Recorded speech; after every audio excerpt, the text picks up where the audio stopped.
Então disse o Senhor a Moisés: vai, desce, porque o teu povo que fizeste subir do Egito, se tem corrompido, e depressa se tem desviado do caminho que eu lhe tinha dito ou ordenado, que eu lhe tinha ordenado.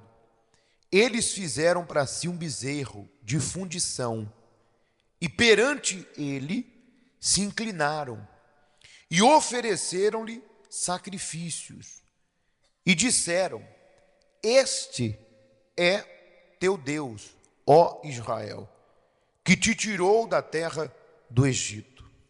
Ponto.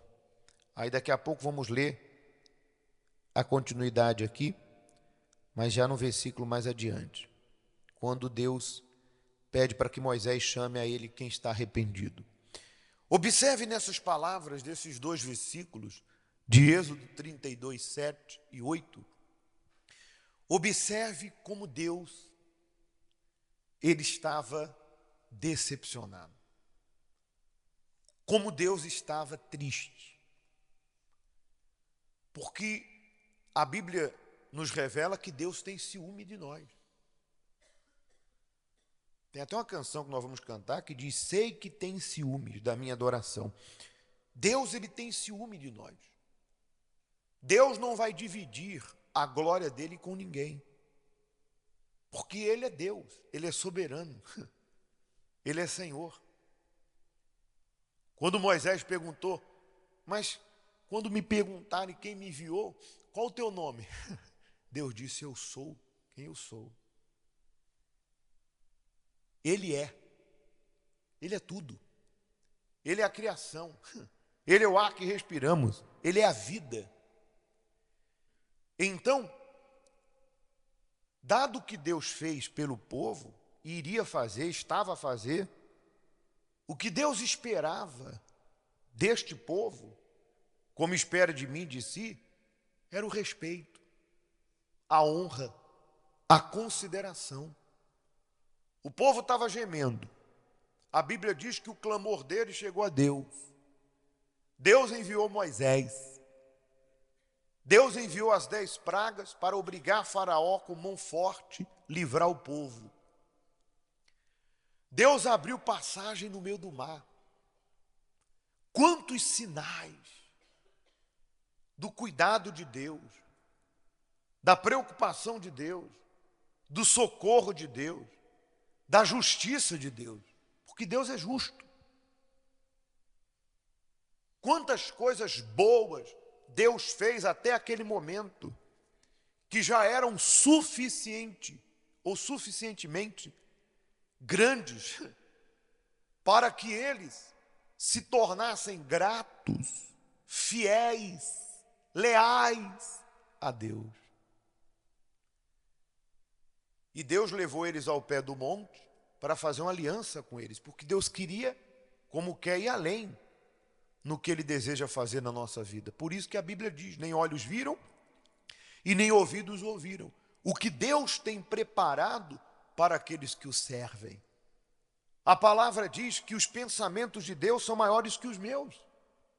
Os caminhos de Deus são maiores que os meus. Eu estou pensando aqui, Deus está pensando aqui. Eu estou enxergando aqui, Deus está enxergando lá. Então Deus estava ali no pé do monte com eles. Moisés subiu para buscar as tábuas da lei, porque Deus tinha dado início à obra dele na vida daquele povo. Povo escolhido, mas que estava escravo. E dado tudo o que aconteceu, Deus esperava respeito. Imagine você, Deus foi traído no altar natural, que é o Monte Sinai, o Horebe. Deus foi traído. Imagine você se dedica a uma pessoa, você dá a vida por ela. Algumas pessoas já passaram por isso, já sentiram isso na carne.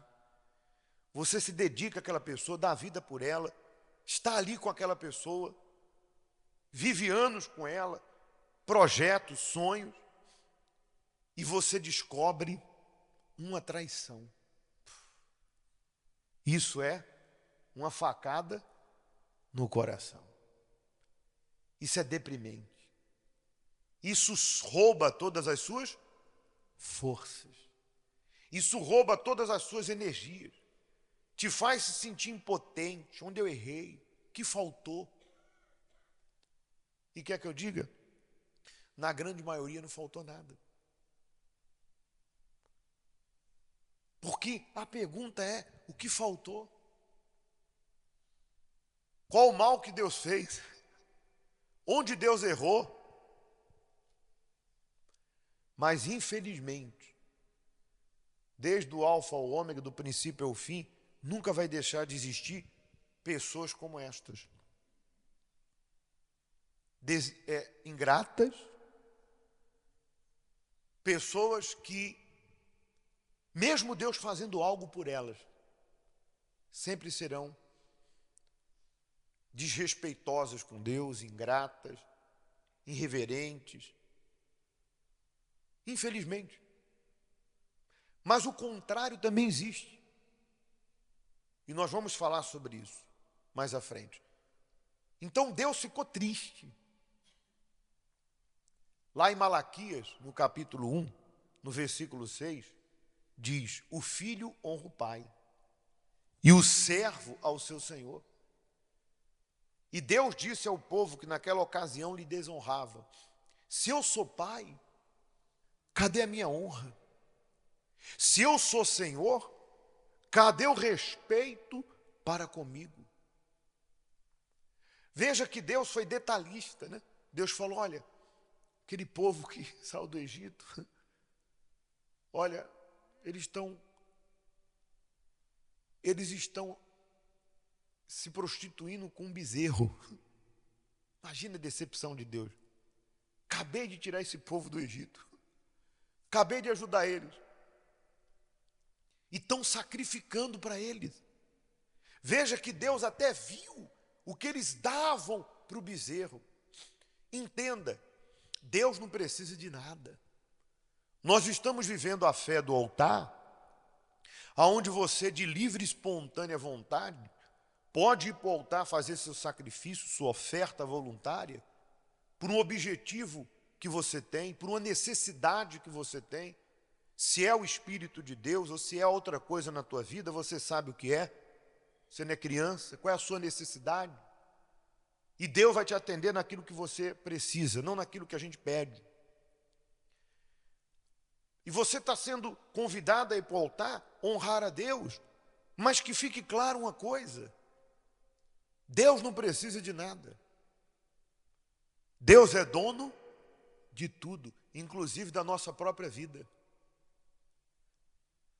Aí você diz assim: se Deus não precisa de nada, então por que eu preciso oferecer uma oferta a Ele? Porque na oferta você revela quem Ele é para você. Simples. Na oferta você revela fé, gratidão, respeito, consideração. Ou não é isso que acontece aí fora? Quando o marido ama demais a esposa e quer lhe presentear, ele revela naquele presente o quanto ele ama. Não é por ser caro, mas é porque ele lembrou, porque ele fez o melhor. Quando um pai ama um filho e ele quer honrar, agradar, ele oferece algo. Ou não? Então, se para o mundo você e eu e qualquer pessoa sabemos honrar, imagine o dono de tudo. Então não existe obstáculo para ir para o altar. Não existe barreira. Existem pessoas que são gratas, que creem que Deus é merecedor, é dono de tudo, é Senhor. Existem aquelas que simplesmente não creem. Não honram ou não querem honrar. É um direito seu. Mas também não espere de Deus que Ele venha te honrar.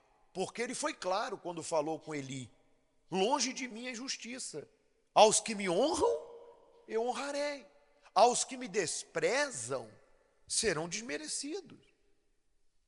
Isso não diz respeito à misericórdia. A misericórdia de Deus está à disposição de todos. Mas não significa que Deus vai ter misericórdia de mim, que Deus vai me honrar.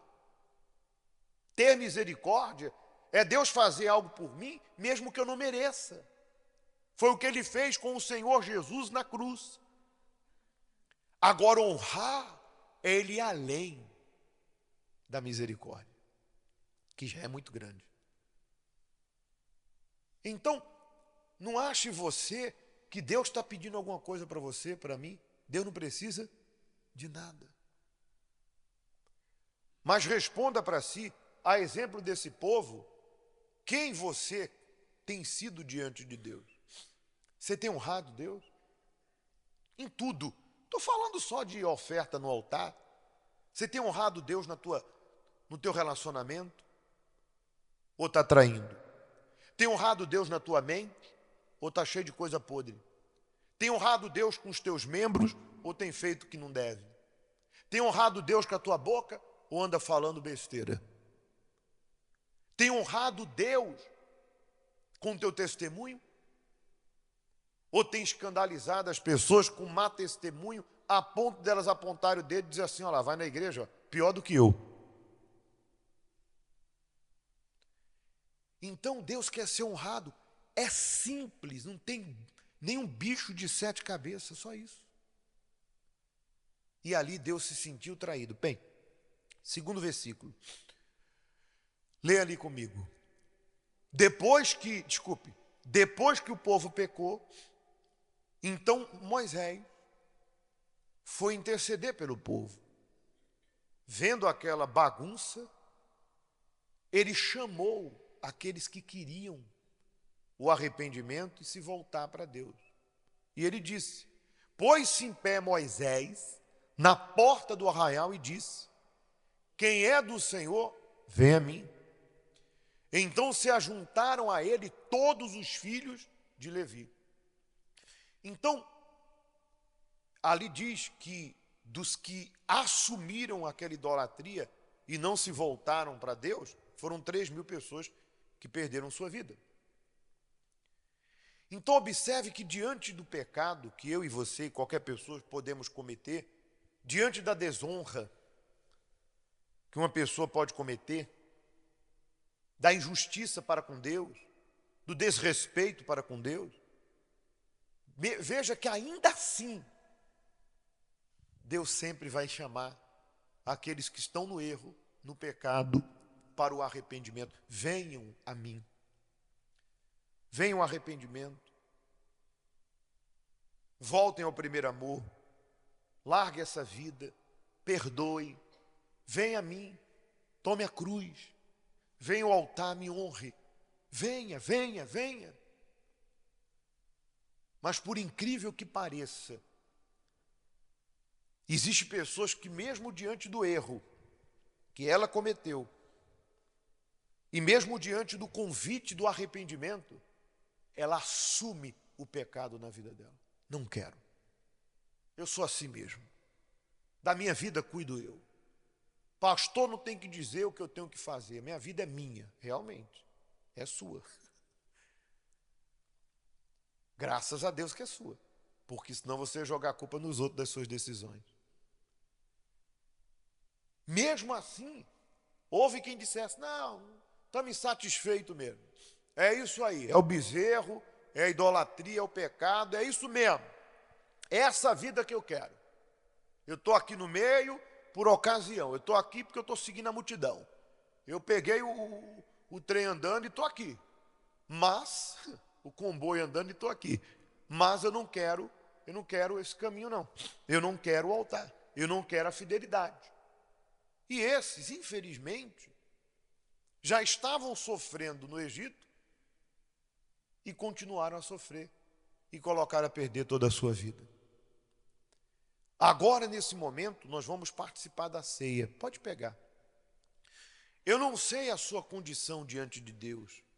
Eu não estou dentro de você. Eu não sei se você tem honrado ou não tem honrado. Eu não sei se você é grato ou não é grata. Eu não sei. Mas independente da condição de qualquer pessoa aqui nessa manhã, Deus nos chama ao arrependimento.